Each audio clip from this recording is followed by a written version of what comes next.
India में ना politicians बहुत ज़्यादा फेमस होते हैं और इसी चक्कर में लोगों को बहुत इंटरेस्ट होता है कि अब क्या हो रहा है उनकी लाइफ में, अब क्या हो रहा है, ये हो रहा है, वो हो रहा है। पर वो ज़्यादा चीज़ें बता नहीं पाते, जो पब्लिकली चीज़ें बता सकते हैं वो। बट उसके अलावा जो अपनी प्राइवेट चीज़ें होती हैं बहुत ज़्यादा सिक्योर करके रखते हैं, which is true and which is okay कि रखना चाहिए आपको। और बहुत सारे पॉलिटिशियन अलग अलग चीज़ों के चक्कर में फेमस है, कोई अपने काम के चक्कर में, कोई अपने नाम के चक्कर में, and let's not go there. So अब ऐसी ना डिफरेंट डिफरेंट चीज़ों के चक्कर में डिफरेंट डिफरेंट जब बातें उठती हैं उनके बारे में, इससे उठकर आती है डिफरेंट डिफरेंट कॉन्स्पिरेसी थ्योरीज कि किसके साथ क्या हुआ, ऐसी बात हुई, ये हुआ कि नहीं हुआ। और बहुत लोग बातें बनाते हैं, बहुत चीज़ें सच होती हैं जो हमें मोस्टली लगता है कि र्यूमर्स है, बट वो जब सच निकलते हैं हम शॉक हो जाते हैं कि भाई ये कैसे हुआ। और ऐसी डिफरेंट डिफरेंट जो कॉन्स्पिरेसी थ्योरीज है हमारे पॉलिटिशियंस के अराउंड, वो बहुत सालों से चल रही है। बहुत लोग टिल्डेड उससे एक सोच रहे हैं कि यार ये क्या हुआ और क्यों और कैसे, एकदम शॉक हो जाते हैं कि जब इतना बड़ा पॉलिटिशियन के साथ कुछ भी होता है लोग एकदम से डर जाते हैं। सो इस वीडियो में ऐसी डिफरेंट डिफरेंट कॉन्स्पिरेसी थ्योरीज है जो इंडिया में पॉलिटिशियंस के अराउंड, जो उनकी डेथ्स के अराउंड, उनकी लाइफ के अराउंड, उनके बारे में बात करूंगा। So to watch the full video and comment करें कि आपको लाइक सही में इन चीज़ों में इंटरेस्ट है या फिर और ये सारी चीज़ें सच है या फिर सब एक र्यूमर है।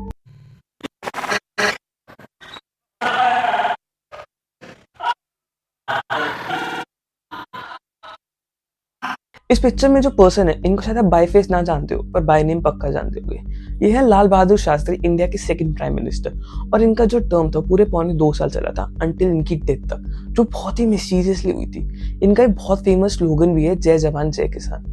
तो 1965 में ना जब इंडिया पाकिस्तान वॉर चल रही थी, ये टास्केंट गए थे रशिया, जो अब उज्बेकिस्तान में है।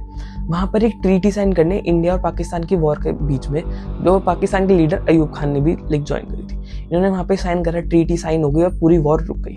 अंटिल अगले दिन जब पूरे वर्ल्ड को खबर मिली कि लाल बहादुर शास्त्री की डेथ हो गई बाय हार्ट अटैक, पूरा इंडिया शॉक में आ गया कि क्या हुआ, कैसे हुआ। और कुछ मतलब समझ नहीं आया किसी को भी लाइक कि कैसे हो गया। अभी कल उन्होंने ट्रीटी साइन करी, पूरे लाइक इंडिया को एक मैसेज दिया कि हमने वॉर रोक दी है, और अभी एकदम से अगले दिन खबर आई कि उनकी डेथ हो गई और वही हार्ट अटैक से। और जबकि उनको कोई भी हार्ट प्रॉब्लम नहीं थी, उनके फिजिशियन ने बताया कि उनको कोई हार्ट इशू नहीं था, ना कोई दिक्कत थी, ना उनको कभी ऐसा कुछ लगा, ना उनको फील हुआ।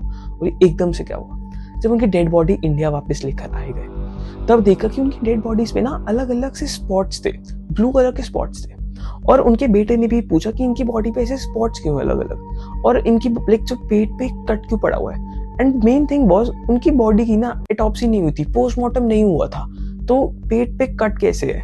और सबसे पहली चीज तो यही थी कि इतने बड़े लीडर की अगर हार्ट अटैक से डेथ हुई है जिसको कोई दिक्कत नहीं थी, और उनकी लाइक बॉडी का पोस्टमार्टम नहीं हुआ, ये बहुत ही शॉकिंग चीज है कि यार पोस्टमार्टम जेन्युइनली होता है, जनरली होता है कि लाइक किसी लाइक इतने बड़े पॉलिटिशियन की डेथ हुई हो और वो कोई मिस्टीरियस सर्कमस्टेंसेस के अंदर हुई, तो पता चलना चाहिए। तो उनकी मदर ने भी जब वो स्पॉट्स देखे, उन्होंने कहा कि नहीं, ये तो किसी ने पॉइजन करा है, जहर दिया है उनको, ये ऐसे कोई हार्ट अटैक नहीं है, क्योंकि ऐसे स्पॉट्स नहीं पड़ते, ऐसे ब्लू स्पॉट नहीं पड़ते। उन्होंने कंप्लेंट भी करी पर कुछ नहीं हुआ। जब उनका सामान भी वापस आया, इंडिया आया, सारा कुछ वापस आया, पर उनका एक जो थर्मल फ्लास्क था जिसमें वो हमेशा चाय पिया करते थे, जो हमेशा अपने साथ लेके जाते थे, वो कभी वापस नहीं आया। लोगों को लगा कि यार सब कुछ आया, उनका सारा सामान आया, इवन इनके पेन तक आए वापस, पर उनका वो जो फ्लास्क था वो कहाँ रह गया, कि उसके अंदर कुछ था या उससे रिलेटेड कुछ था, किसी को कभी कुछ समझ नहीं आया इसके बारे में। और जो उनकी डेथ के रिलेटेड चीजें थी, जो केस था, वो भी सारा ना डिस्ट्रिक्ट लेवल पुलिस देखी। जब यार तुम्हारी कंट्री का प्राइम मिनिस्टर की डेथ हुई है और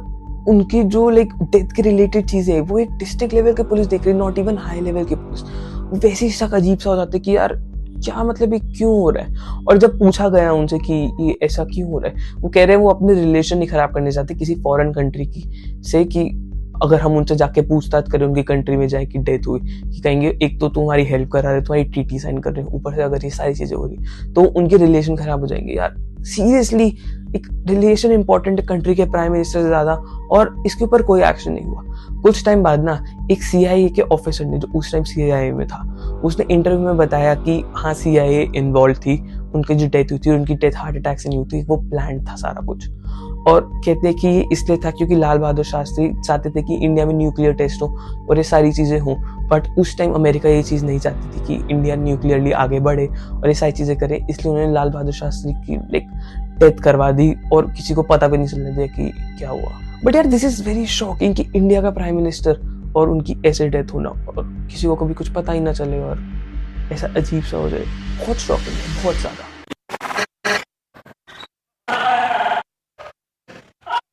जनवरी 24, 1966 को इंडिया में एक बहुत बड़ी ब्रेकिंग न्यूज आती है कि डॉक्टर होमी जे बाबा, जो इंडिया की टॉप न्यूक्लियर फिजिसिस्ट थे, उनकी डेथ हो गई एक प्लेन क्रैश में फ्रांस के ऊपर। किसी को नहीं पता चला क्या हुआ एकदम से।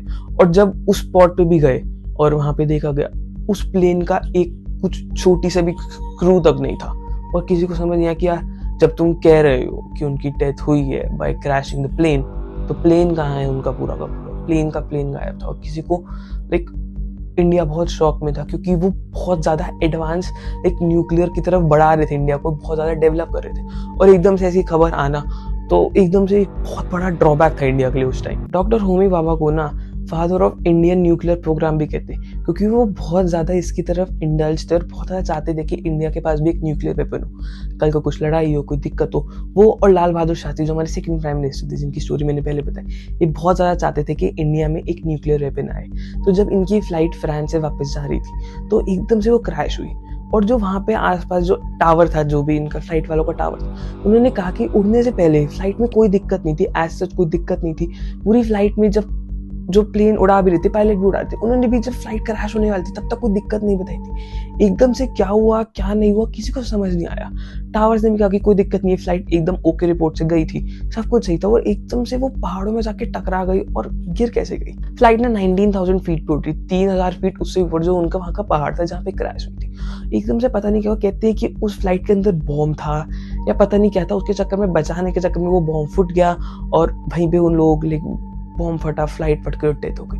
और 116 लोग, डॉक्टर जो होमी जे बाबा और 116 लोग और थे उस फ्लाइट के अंदर, जो उन सबकी डेथ हो गई थी उस फ्लाइट क्रैश के चक्कर में। 1966 से 2012 तक कुछ नहीं मिला। 2012 में एक बैग मिला मिनिस्ट्री ऑफ एक्सटर्नल अफेयर्स, और उसके अंदर एक न्यूज़पेपर था, 2-3 चीजें थी, और एज सच कुछ इतना था नहीं। बट वो बैग उसी टाइम का था, 1966 का ही था। उसमें जो न्यूज़पेपर था वो उसी टाइम का था।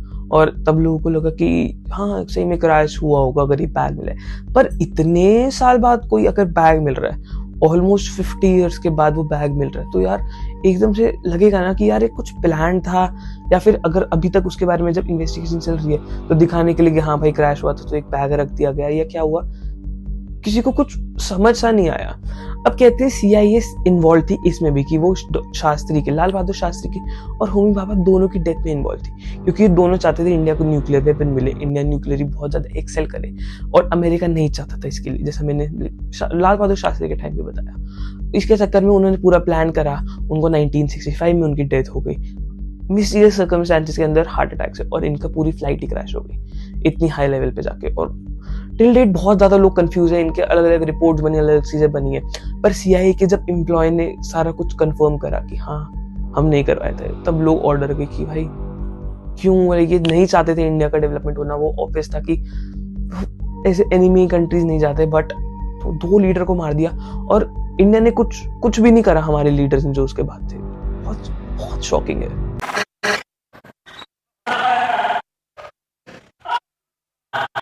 भगत सिंह, इंडिया के one of the biggest freedom fighter, जिनमें 23 साल की एज में उनकी डेथ हो गई थी, वो शहीद हो गए थे इंडिया को बचाने के लिए, इंडिया को फ्रीडम दिलवाने के लिए।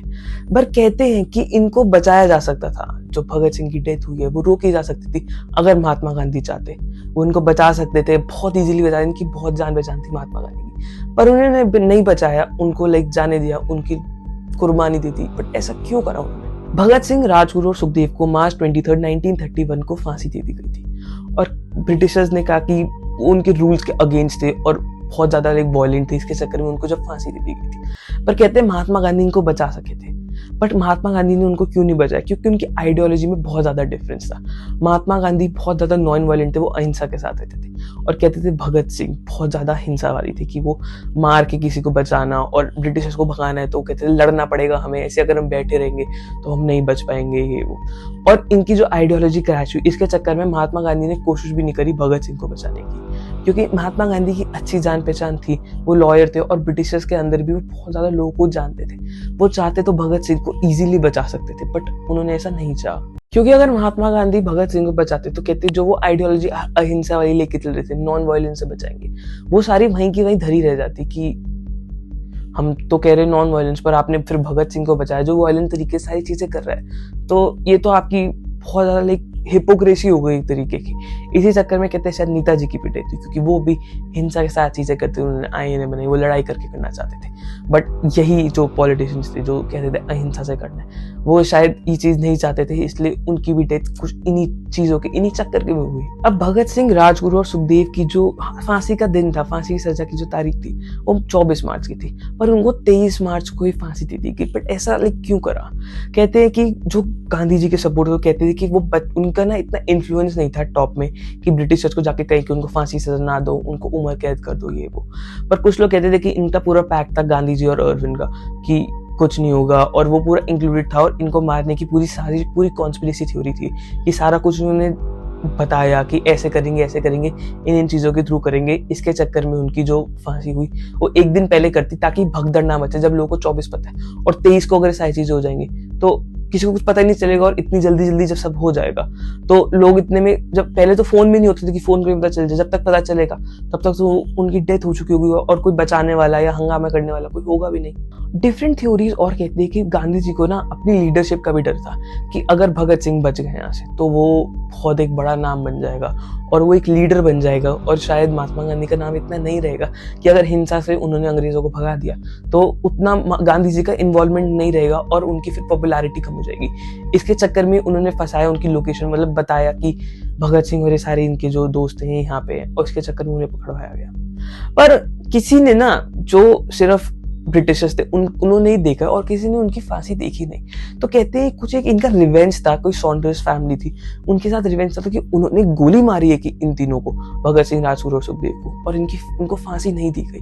अब जो हमने बुक्स में पढ़ा है, जो हिस्ट्री में पढ़ा है कि इनको सही में फांसी दी थी, पर ऐसी थ्योरीज है कि अंदर ही अंदर कुछ आपसी रंजिश थी, कोई लड़ाई थी, उसके चक्कर में इन तीनों को गोली मार दी थी, और इनकी कभी डेड बॉडी भी नहीं मिली।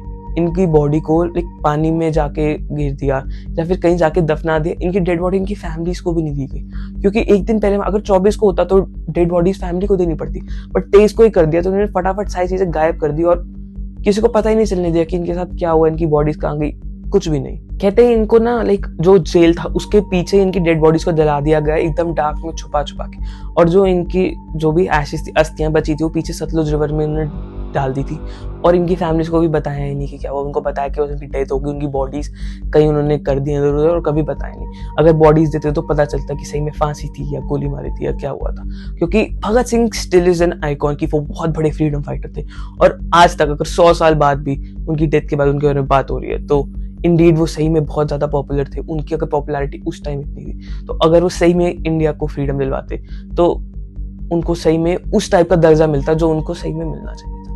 सो ये ना अलग अलग कॉन्स्पिरेसी थ्योरीज हैं, अलग अलग पॉलिटिशियन की डेथ के रिगार्डिंग की, होमी भाभा को क्यों मारा, CIA का इन्वॉल्वमेंट, लीडरशिप की जो डर था, हमारी फ्रीडम से पहले, इंडिपेंडेंस से पहले, इंडिपेंडेंट के बाद, और अभी भी ये चीजें चल रही हैं। और ऐसे बहुत सारी और चीजें हैं, ऐसे बहुत डिफरेंट पॉलिटिशियन से अलग अलग चीजें हुई हैं जो अभी तक ना एक थोड़ा सा थ्योरी है, थोड़ी मिस्ट्रीज के अंदर अलग अलग है। जैसे सुभाष चंद्र बोस की है, संजय गांधी की डेथ की, ऐसी डिफरेंट चीजें। अगर वीडियो अच्छी लगी तो लाइक करें, और अगर इसके ऊपर डिफरेंट वीडियोस और वीडियोस चाहिए तो कमेंट करें, मैं अगला पार्ट भी लाऊंगा और डिफरेंट पॉलिटिशियंस के रिगार्डिंग। तो मैं मिलूंगा नेक्स्ट वीडियो में, सी यू सून।